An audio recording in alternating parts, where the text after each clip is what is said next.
lalu jatuh, terbang tinggi saat kemarau. Jadi anak harus patuh saat di kelas, jangan bergurau. Shalom.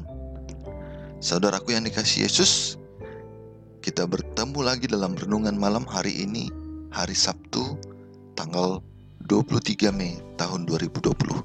Terima kasih untuk kebersamaan kita. Biarlah kebersamaan kita membawa kemuliaan bagi Tuhan dan jiwa kita dipelihara untuk tetap dalam kasih karunia-Nya. Saudaraku, sebelum kita memulai ibadah kita, saya perlu menyampaikan bahwa dalam renungan malam ini dan renungan malam sebelumnya serta renungan malam yang akan datang, ada episode renungan itu akan panjang masa tayangnya karena pembacaan ayat-ayat Alkitab yang banyak. Ada dua hal yang menjadi alasan saya membaca keseluruhan ayat itu. Yang pertama adalah karena semua ayat itu memberikan kita pemahaman akan bahasan kitab. Dan yang kedua, karena Alkitablah pilihan utama kita untuk memberikan kita arahan tentang apa yang Tuhan sampaikan bagi kita untuk kita lakukan dalam hidup kita. Oleh karena itu, saya mohon pengertian dan kesabaran saudaraku yang dikasihi Yesus untuk tetap setia mendengarkan pembacaan ayat dan memahaminya dengan baik agar pembahasan yang kita bahas dalam renungan malam setiap hari bisa semakin kita mengerti. Kiranya Tuhan dimuliakan. Baiklah, kita mulai ibadah kita dengan doa bersama-sama. Tuhan yang baik, terima kasih Tuhan untuk hari ini. Tuhan sudah melindungi kami. Tuhan memberikan kami waktu untuk menikmati hari yang indah bersamamu, memuji Engkau dan menikmati kasih-Mu. Biarlah Tuhan, kami bersyukur atas segalanya, atas apapun yang kami sudah terima, alami, nikmati dan rasakan. Biarlah semuanya untuk kebahagiaan kami, membawa kami lebih dekat kepadamu dalam kasih setiamu dan memuliakan Engkau sepanjang masa. Inilah doa dan permohonan kami Tuhan, dan ajarlah kami untuk mengerti firman-Mu pada malam ini. Di dalam nama anak-Mu Yesus Kristus, Tuhan dan Penebus kami yang ajaib, kami berdoa dan mengucap syukur selalu. Haleluya, amin. Sahabatku yang dikasihi Yesus, renungan malam kita pada satu pekan ini berjudul Penciptaan Kejadian sebagai Fondasi, bagian 2. Untuk pelajaran pekan ini, beberapa ayat yang penting kita baca adalah Ayub 26 ayat 7-10. Firman Tuhan, Allah membentangkan utara di atas kekosongan dan menggantungkan bumi pada kehampaan. Ia membungkus air di dalam awannya, namun awan itu tidak robek. Ia menutupi pemandangan tahtanya, melingkupinya dengan awannya. Ia telah menarik garis pada permukaan air sampai ujung perbatasan antara terang dan gelap. Kemudian Kejadian 1, pada mulanya Allah menciptakan langit dan bumi. Bumi belum berbentuk dan kosong, gelap gulita menutupi samudera raya, dan roh Allah melayang-layang di atas permukaan air. Berfirmanlah Allah, jadilah terang, lalu terang itu jadi. Allah melihat bahwa terang itu baik, lalu dipisahkannyalah terang itu dari gelap. Dan Allah menamai terang itu siang, dan gelap itu malam. Jadilah petang dan jadilah pagi, itulah hari pertama. Berfirmanlah Allah, jadilah cakrawala di tengah segala air untuk memisahkan air dari air. Maka Allah menjadikan cakrawala dan ia memisahkan air yang ada di bawah cakrawala itu dari air yang ada di atasnya. Dan jadilah demikian. Lalu Allah menamai cakrawala itu langit, jadilah petang dan jadilah pagi, itulah hari kedua. Berfirmanlah Allah, hendaklah segala air yang di bawah langit berkumpul pada satu tempat, sehingga kelihatan yang kering, dan jadilah demikian. Lalu Allah menamai yang kering itu darat, dan kumpulan air itu dinamainya laut. Allah melihat bahwa semuanya itu baik. Berfirmanlah Allah, hendaklah tanah menumbuhkan tunas-tunas muda, tumbuh-tumbuhan yang berbiji, segala jenis pohon buah-buahan yang menghasilkan buah yang berbiji, supaya ada tumbuh-tumbuhan di bumi. Dan jadilah demikian. Tanah itu menumbuhkan tunas-tunas muda, segala jenis tumbuh-tumbuhan yang berbiji, dan segala jenis pohon-pohonan yang menghasilkan buah yang berbiji. Allah melihat bahwa semuanya itu baik. Jadilah petang dan jadilah pagi, itulah hari ketiga. Berfirmanlah Allah, jadilah benda-benda penerang pada cakrawala untuk memisahkan siang dari malam. Biarlah benda-benda penerang itu menjadi tanda yang menunjukkan masa-masa yang tetap dan hari-hari dan tahun-tahun.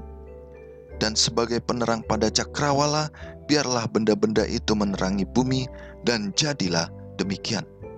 Maka Allah menjadikan kedua benda penerang yang besar itu, yakni yang lebih besar untuk menguasai siang dan yang lebih kecil untuk menguasai malam, dan menjadikan juga bintang-bintang. Allah menaruh semuanya itu di cakrawala untuk menerangi bumi, dan untuk menguasai siang dan malam, dan untuk memisahkan terang dari gelap. Allah melihat bahwa semuanya itu baik. Jadilah petang dan jadilah pagi, itulah hari keempat. Berfirmanlah Allah, hendaklah dalam air berkeriapan makhluk yang hidup, dan hendaklah burung beterbangan di atas bumi melintasi cakrawala.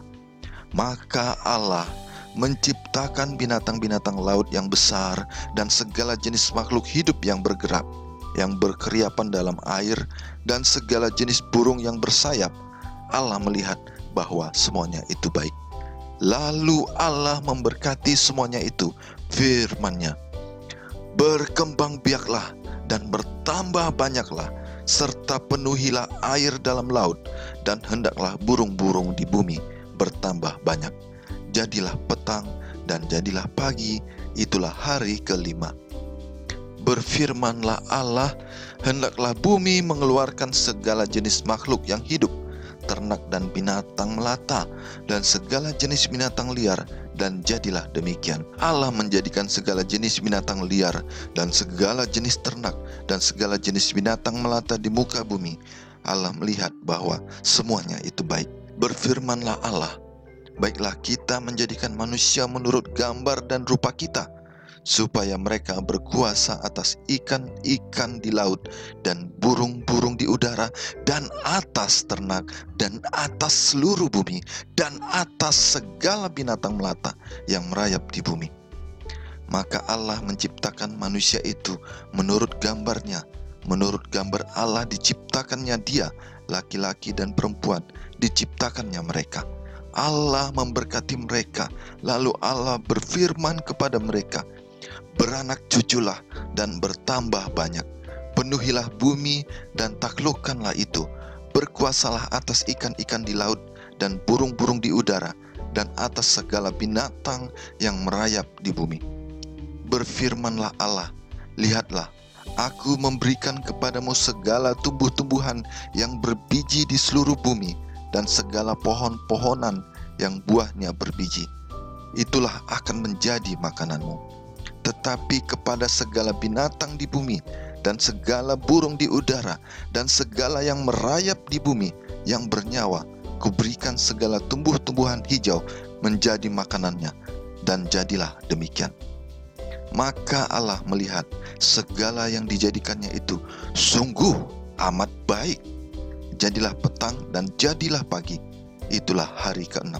Ayat-ayat berikutnya Kejadian 2. Demikianlah diselesaikan langit dan bumi dan segala isinya, ketika Allah pada hari ketujuh telah menyelesaikan pekerjaan yang dibuatnya itu. Berhentilah Ia pada hari ketujuh dari segala pekerjaan yang telah dibuatnya itu.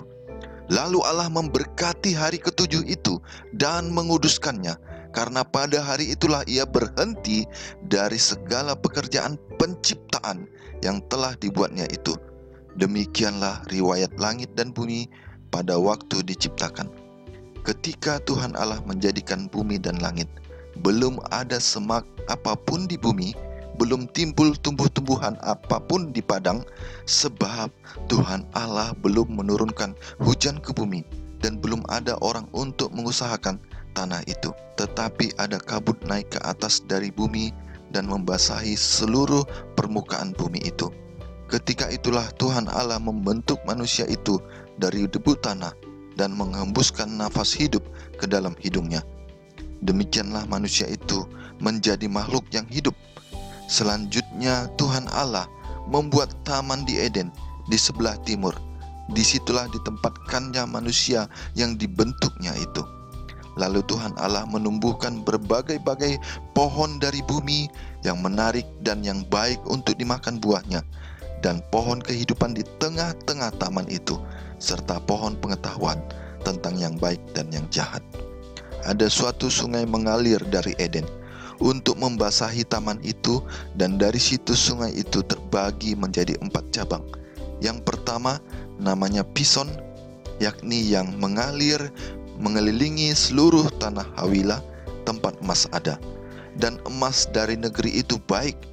Di sana ada damar bedolah dan batu krisopras. Nama sungai yang kedua ialah Gihon, yakni yang mengalir mengelilingi seluruh tanah Kus. Nama sungai yang ketiga ialah Tigris, yakni yang mengalir di sebelah timur Asyur. Dan sungai yang keempat ialah Efrat. Tuhan Allah mengambil manusia itu dan menempatkannya dalam Taman Eden untuk mengusahakan dan memelihara taman itu. Lalu Tuhan Allah memberi perintah ini kepada manusia: semua pohon dalam taman ini boleh kau makan buahnya dengan bebas, tetapi pohon pengetahuan tentang yang baik dan yang jahat itu janganlah kau makan buahnya, sebab pada hari engkau memakannya, pastilah engkau mati. Tuhan Allah berfirman, tidak baik kalau manusia itu seorang diri saja. Aku akan menjadikan penolong baginya yang sepadan dengan dia. Lalu Tuhan Allah membentuk dari tanah segala binatang hutan dan segala burung di udara. Dibawanyalah semuanya kepada manusia itu untuk melihat bagaimana ia menamainya.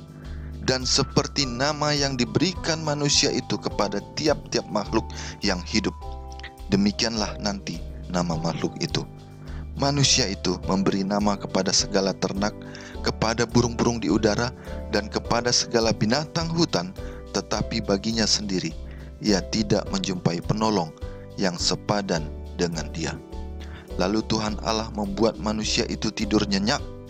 Ketika ia tidur, Tuhan Allah mengambil salah satu rusuk daripadanya, lalu menutup tempat itu dengan daging. Dan dari rusuk yang diambil Tuhan Allah dari manusia itu, dibangunnyalah seorang perempuan, lalu dibawanya kepada manusia itu. Lalu berkatalah manusia itu, inilah dia, tulang dari tulangku dan daging dari dagingku. Ia akan dinamai perempuan, sebab ia diambil dari laki-laki. Sebab itu seorang laki-laki akan meninggalkan ayahnya dan ibunya dan bersatu dengan istrinya, sehingga keduanya menjadi satu daging. Mereka keduanya telanjang, manusia dan istrinya itu, tetapi mereka tidak merasa malu. Ayat-ayat berikutnya, Kejadian 5. Inilah daftar keturunan Adam. Pada waktu manusia itu diciptakan oleh Allah, dibuatnyalah dia menurut rupa Allah. Laki-laki dan perempuan diciptakannya mereka. Ia memberkati mereka dan memberikan nama manusia kepada mereka pada waktu mereka diciptakan. Setelah Adam hidup 130 tahun, ia memperanakkan seorang laki-laki menurut rupa dan gambarnya, lalu memberi nama Set kepadanya. Umur Adam setelah memperanakkan Set 800 tahun, dan ia memperanakkan anak-anak lelaki dan perempuan. Jadi Adam mencapai umur 930 tahun, lalu ia mati. Setelah Set hidup 105 tahun, ia memperanakkan Enos, dan Set masih hidup 807 tahun setelah ia memperanakkan Enos, dan ia memperanakkan anak-anak lelaki dan perempuan. Jadi Set mencapai umur 912 tahun, lalu ia mati.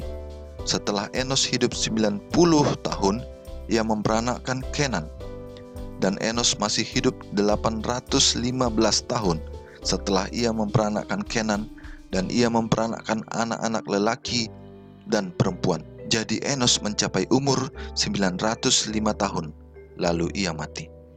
Setelah Kenan hidup 70 tahun, ia memperanakkan Mahalalel. Dan Kenan masih hidup 840 tahun setelah ia memperanakkan Mahalalel.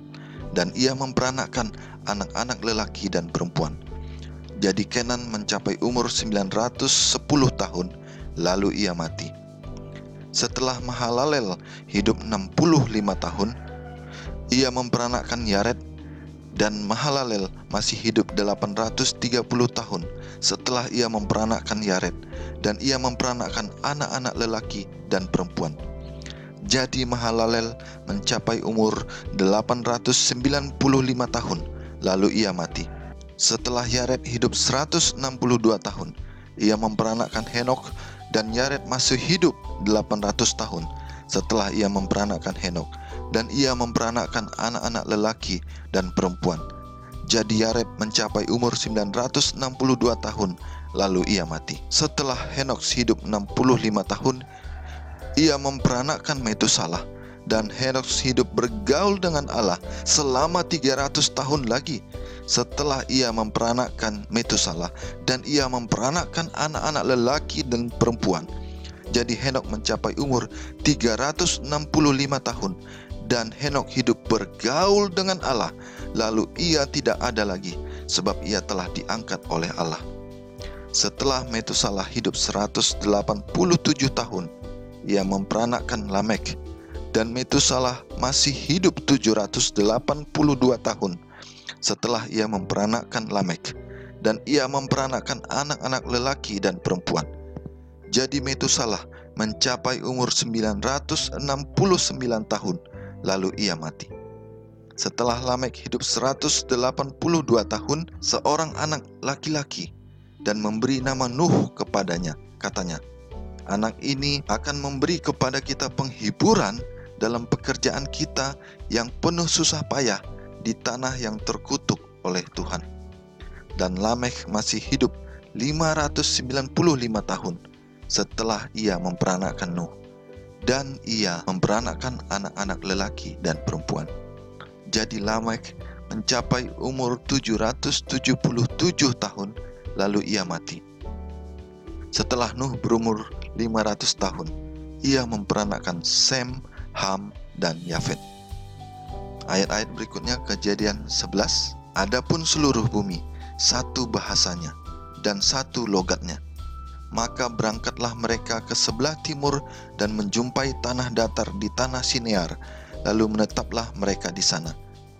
Mereka berkata seorang kepada yang lain, marilah kita membuat batu bata dan membakarnya baik-baik. Lalu bata itulah dipakai mereka sebagai batu dan tergala-gala sebagai tanah liat. Juga kata mereka, marilah kita dirikan bagi kita sebuah kota dengan sebuah menara yang puncaknya sampai ke langit. Dan marilah kita cari nama supaya kita jangan terserak ke seluruh bumi. Lalu turunlah Tuhan untuk melihat kota dan menara yang didirikan oleh anak-anak manusia itu. Dan ia berfirman, mereka ini satu bangsa dengan satu bahasa untuk semuanya. Ini barulah permulaan usaha mereka. Mulai dari sekarang, apapun juga yang mereka rencanakan, tidak ada yang tidak akan dapat terlaksana. Baiklah kita turun dan mengacau balaukan di sana bahasa mereka, sehingga mereka tidak mengerti lagi bahasa masing-masing. Demikianlah mereka diserahkan Tuhan dari situ ke seluruh bumi, dan mereka berhenti mendirikan kota itu. Itulah sebabnya sampai sekarang nama kota itu disebut Babel, karena disitulah dikacau balaukan Tuhan bahasa seluruh bumi, dan dari situlah mereka diserahkan Tuhan ke seluruh bumi. Inilah keturunan Sem. Setelah Sem berumur 100 tahun, ia memperanakkan Arpaksad 2 tahun setelah air bah itu. Sem masih hidup 500 tahun setelah ia memperanakkan Arpaksad, dan ia memperanakkan anak-anak lelaki dan perempuan. Setelah Arpaksad hidup 35 tahun, ia memperanakkan Selah, dan ia memperanakkan anak-anak lelaki dan perempuan. Setelah Selah hidup 30 tahun, ia memperanakkan Eber. Selah masih hidup 403 tahun setelah ia memperanakkan Eber, dan ia memperanakkan anak-anak lelaki dan perempuan. Setelah Eber hidup 34 tahun, ia memperanakkan Peleg. Eber masih hidup 430 tahun setelah ia memperanakkan Peleg, dan ia memperanakkan anak-anak lelaki dan perempuan. Setelah Peleg hidup 30 tahun, ia memperanakkan Rehu. Peleg masih hidup 209 tahun setelah ia memperanakkan Rehu, dan ia memperanakkan anak-anak lelaki dan perempuan. Setelah Rehu hidup 32 tahun, ia memperanakkan Serug. Rehu masih hidup 207 tahun setelah ia memperanakkan Serug, dan ia memperanakkan anak-anak lelaki dan perempuan. Setelah Serug hidup 30 tahun, ia memperanakkan Nahor. Serug masih hidup 200 tahun setelah ia memperanakkan Nahor, dan ia memperanakkan anak-anak lelaki dan perempuan. Setelah Nahor hidup 209 tahun, ia memperanakkan Terah. Nahor masih hidup 119 tahun setelah ia memperanakkan Terah, dan ia memperanakkan anak-anak lelaki dan perempuan. Setelah Terah hidup 70 tahun, ia memperanakkan Abram, Nahor, dan Haran. Inilah keturunan Terah.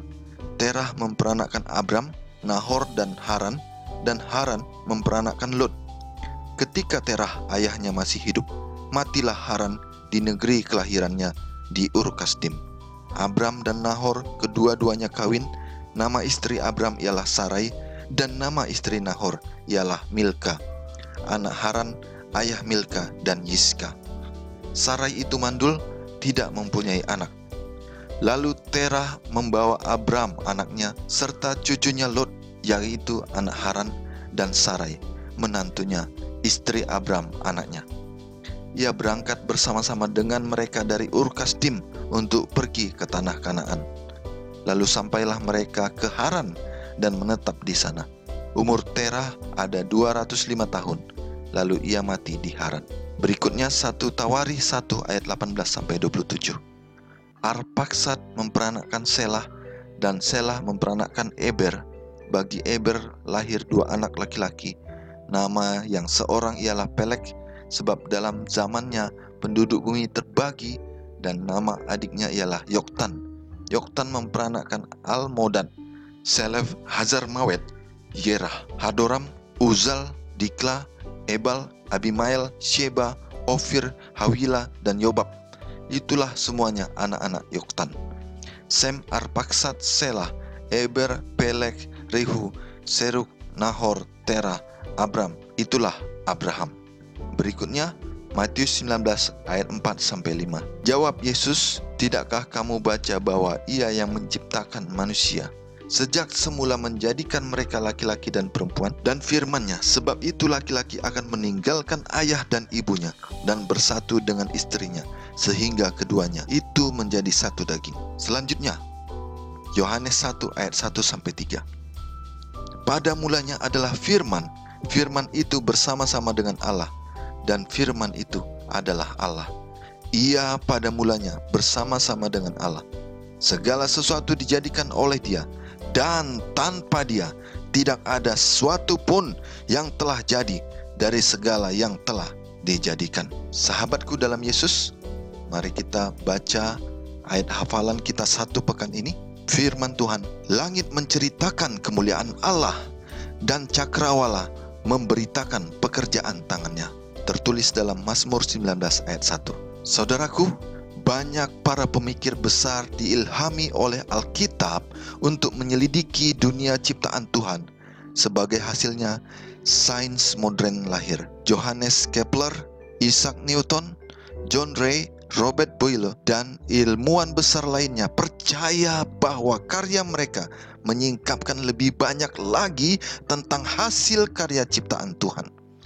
Namun demikian, setelah Revolusi Prancis, ilmu pengetahuan pada abad ke-19 mulai berpindah dari pandangan dunia teistik kepada pandangan yang didasarkan atas naturalisme dan materialisme. Seringkali tidak ada tempat sama sekali untuk hal yang berbau supra-alami. Ide-ide filosofis ini dipopulerkan oleh Charles Darwin tahun 1859 dalam bukunya On the Origin of Species. Sejak saat itu, sains semakin menjauhkan diri dari fondasi alkitabiahnya yang berujung pada penafsiran ulang kisah kejadian secara radikal. Apakah Alkitab mengajarkan pandangan kosmologi kuno dan tidak ilmiah? Apakah catatan Alkitab hanya diserap dari bangsa-bangsa kafir di sekitarnya? Apakah Alkitab secara budaya dikondisikan oleh waktu dan tempatnya? Atau apakah sifatnya yang diilhami mengangkat kita pada pandangan yang lengkap tentang asal mula segala sesuatu dalam bingkai ketuhanan? Inilah beberapa pokok masalah yang akan kita bahas dalam pelajaran pekan ini. Kiranya kita dibawa pada kesatuan hati memuliakan Tuhan dan hidup dalam kasih-Nya. Mari kita sama-sama berdoa.